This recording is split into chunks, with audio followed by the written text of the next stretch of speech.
तर पहलगाममध्ये जो भ्याड हल्ला झाला त्यामध्ये अनेकांनी आपल्या कुटुंबातल्या जवळची माणसं गमावली आणि त्यांच्या अकाली जाण्यामुळे संपूर्ण कुटुंबावर दुःखाचा डोंगर कोसळला। अजूनही ते सगळेजण यातून सावरलेले नाहीत, पण या दहशतवादी हल्ल्याचं प्रत्युत्तर सुद्धा भारतानं दिलं, ज्याचं नाव होतं ऑपरेशन सिंदूर आणि त्यानंतर केलं गेलेलं ऑपरेशन महादेव। भारतीय स्वातंत्र्याला आज ही वर्ष पूर्ण होत असताना या भ्याड हल्ल्याची आठवण आणखी प्रकर्षानं होतीये। दहशतवाद सहन केला जाणार नाही असा सज्जड दम पंतप्रधानांनी सुद्धा लाल किल्ल्यावरून पाकिस्तानला दिलेला आहे। आणि या सगळ्याच्या पार्श्वभूमीवर पहलगाममध्ये दहशतवाद्यांचे बळी ठरलेल्या पुण्यातील संतोष जगदाळे यांची कन्या आसावरी जगदाळे आज आपल्यासोबत जोडल्या गेलेल्या आहेत। संतोष जगदाळे पहलगाम दहशतवादी हल्ल्यामध्ये त्यांचा मृत्यू झाला आणि त्यावेळी त्यांची मुलगी आसावरी सुद्धा त्यांच्या सोबत होत्या। त्यांनीच या सगळ्या घटनेचा अनुभव सुद्धा माध्यमांसमोर सांगितला होता। आपल्या वडिलांच्या निधनानंतर त्यांनीच त्यांच्या पार्थिवावर सुद्धा अंत्यसंस्कार केलेले होते। आसावरी, नमस्कार। नमस्कार। आसावरी, तुमचं दुःख फार मोठं आहे। या दुःखातून तुम्ही आणि तुमचे कुटुंबीय सुद्धा अजूनही सावरलेले नाहीत, या गोष्टीची जाणीव ठेवूनच आजचा आपण संवाद करणार आहोत। पहलगामचा हल्ला मुळात आसावरी जेव्हा झाला त्यानंतर भारतीय सैन्यानं सुद्धा ऑपरेशन सिंदूर राबवलं, ऑपरेशन महादेव राबवलंय आणि पाकिस्तानची कोंडी सुद्धा केली आहे। पाकिस्तान शत्रू राष्ट्र आहे हे अधोरेखित केलेलं आहे। या सगळ्या कारवाई संदर्भात आपण समाधान व्यक्त करता का?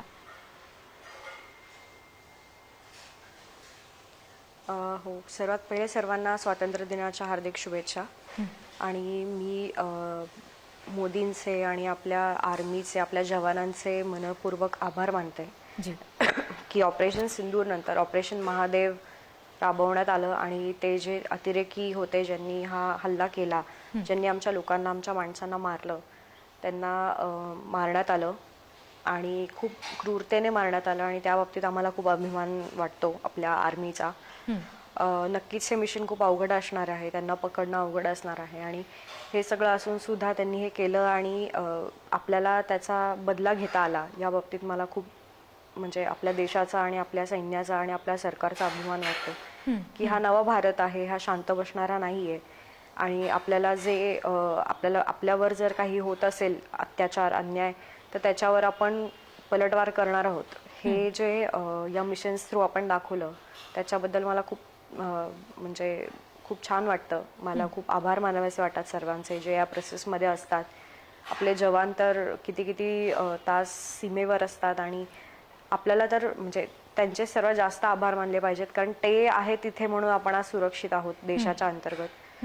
आणि परत पुन्हा कधी पहलगाम सारखा भ्याड हल्ला होऊ नये ह्याच्यासाठी पण ते नक्कीच प्रयत्न करत असतील आणि त्यांनी करत राहावे आणि पुन्हा असं कधी होऊ नये अशीच माझी इच्छा आहे। मी देवाकडे हीच प्रार्थना करेन की कुठल्याच परिवाराला, त्यांच्या जवळच्या माणसाला अशा पद्धतीने, ज्या पद्धतीने या 26 कुटुंबांनी आम्ही गमावलं, असं गमवायची वेळ येऊ नये, हीच माझी इच्छा आहे। आसावरीजी, आता जसं तुम्ही म्हणालात की पुन्हा परत असं कधीच होऊ नये, ही फार मनापासूनची इच्छा तुमच्यासह इतरही सगळ्या कुटुंबियांची आहे। पंतप्रधान नरेंद्र मोदी यांनी यापूर्वी आणि आजही कठोर भूमिका घेतलेली आपण बघितली आहे। अशीच भूमिकेची आवश्यकता होती का? तुम्हाला याबाबत काय वाटतं? हो, अतिशय आवश्यकता होती आणि मोदी सरकार आल्यापासून आपण बघतोय स्वतःही की बऱ्याच गोष्टींचे आपण चेंजेस अनुभवत असू। जसं की उरी झाला, उरीचा पण आपण खूप चांगल्या पद्धतीने आपण म्हणू रिप्लाय दिला। पुलवामाचा अटॅक जो झाला त्याच्याशी रिलेटेड आणि आत्तासुद्धा पहलगाम झाल्यानंतर ऑपरेशन सिंदूर साधारण 15 दिवसात राबवण्यात आलं आणि 3 महिन्याच्या आत त्या अतिरेक्यांना शोधण्यात आलं आणि त्यांना मारण्यात आलं। तर मला असं वाटतंय की हे जो चेंजिंग इंडिया दिसतोय आपल्याला, जो बदलणारा भारत दिसतोय की हम घर में घुसेंगे और हम मारेंगे भी, तर मला असं वाटतं हे अतिशय योग्य आहे आणि याच वेने आपण पुढचे पण मिशन्स कंटिन्यू करत राहावे। आणि मी आधी खूप वेळा म्हणली आहे की जो टेररिझम आहे तो मुळापासून संपावा, ह्याच्यासाठी जे जे आपल्याला करता येईल ते कंटिन्यू करावं। हे ऑपरेशन सिंदूर जसं आपण म्हणू की बरेच जण म्हणतात की ही एक सुरुवात आहे, तर ही जर सुरुवात असेल तर त्याचा शेवटचा टेररिस्ट मेल्यानंतरच व्हावा, अशी माझी अपेक्षा आहे। आसावरीजी, पहलगाम हल्ल्यानंतर अगदी क्षणात तुमचं सगळं आयुष्य बदलून गेलं। या बदललेल्या आयुष्याविषयी तुम्हाला आम्हाला काही सांगायचं आहे?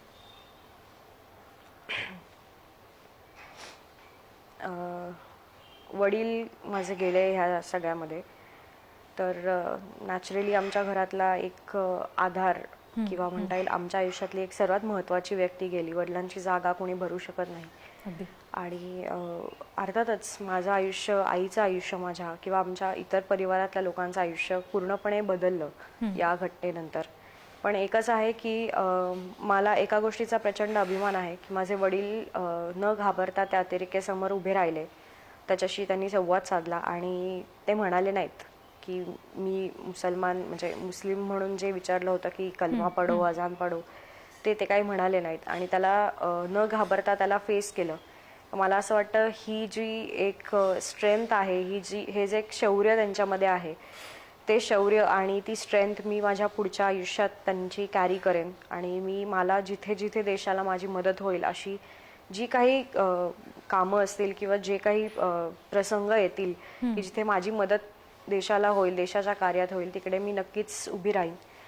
माझ्या वडिलांची इच्छा होती की त्यांचं मरण साधंसुधं नसावं, देशासाठी काहीतरी कामाला यावं. तर मला असं वाटतंय की हे 26 लोक जे शहीद झाले त्यांना शहीदांचा दर्जा मिळावा. आणि ज्या पद्धतीने ते गेले तर त्यानंतर एक खूप मोठं ऑपरेशन झालं, काही आतंकवादी आपण ठार मारले, ऑपरेशन सिंदूर जे आपण म्हणतोय.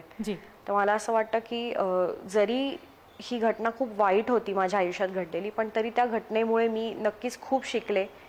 मी एक जबाबदार नागरिक म्हणून इथून पुढे वागेन आणि मी ज्यांना ज्यांना माझ्या आजूबाजूला जी लोक आहेत त्यांना मी हे समजवण्याचा प्रयत्न करेन की आपण समाजाचं काहीतरी देणं लागतो.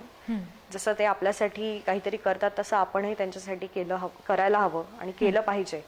तर मी इथून पुढे माझ्या आयुष्यात माझं एकच मोटिव्ह आहे की जसं वडिलांचं एक म्हणता येईल की मरण देशासाठी कामाला आलं, तसं आपलाही देह जोपर्यंत आहे तोपर्यंत तो काहीतरी कामासाठीच यावा, अशी मी इथून पुढे म्हणजे मी ठरवलंय माझ्या आयुष्यात. आणि माझ्या आजूबाजूच्या लोकांनाही मी ते करायला नक्की मोटिवेट करेन. बरं, आसावरीजी, आत्ता मगापासून आपण जसं म्हणतोय की भारतीय सैन्यानं ऑपरेशन्स राबवली, ज्याचं नाव सिंदूर होतं, महादेव आहे. तर या नावांविषयी, म्हणजे ही सूचक नावं आहेत असं आपण म्हणूया, या नावांविषयी आपल्याला नेमकं काय वाटतं, त्याविषयी आपल्या काय भावना आहेत?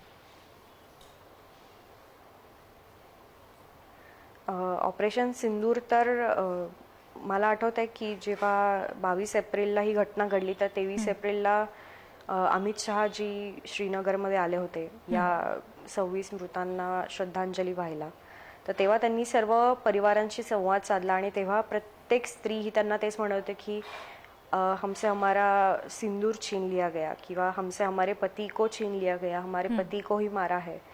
तर मला असं वाटतं कदाचित काही कारण असावं की हे नाव त्यांनी दिलं की त्यांच्या ज्या मुली आहेत, ज्या बहिणी आहेत, त्यांचं सिंदूर उजाडलं गेलं होतं.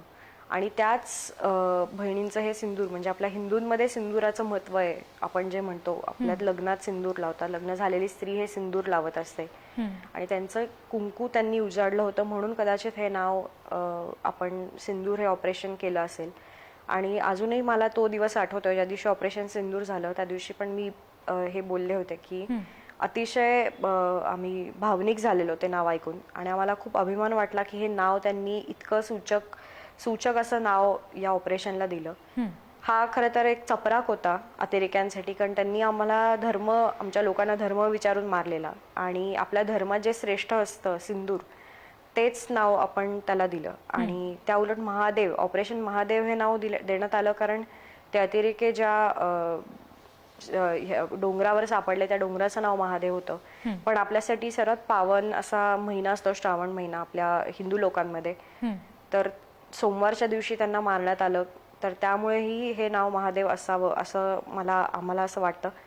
ही दोन्ही नावं हिंदू आहेत आणि ही दोन्ही नावं त्यांना हे दाखवण्यासाठीच होते की तुम्ही आम्हाला धर्म विचारून मारलात, आम्ही धर्म सांगूनच तुम्हाला, धर्माच्या नावानेच तुम्हाला आम्ही मारू. अगदी. आसावरीजी, एक शेवटचा प्रश्न, यापुढे अशा पद्धतीच्या घटना मुळात घडूच नाहीत यासाठी नेमकं काय करावं असं तुम्हाला वाटतं?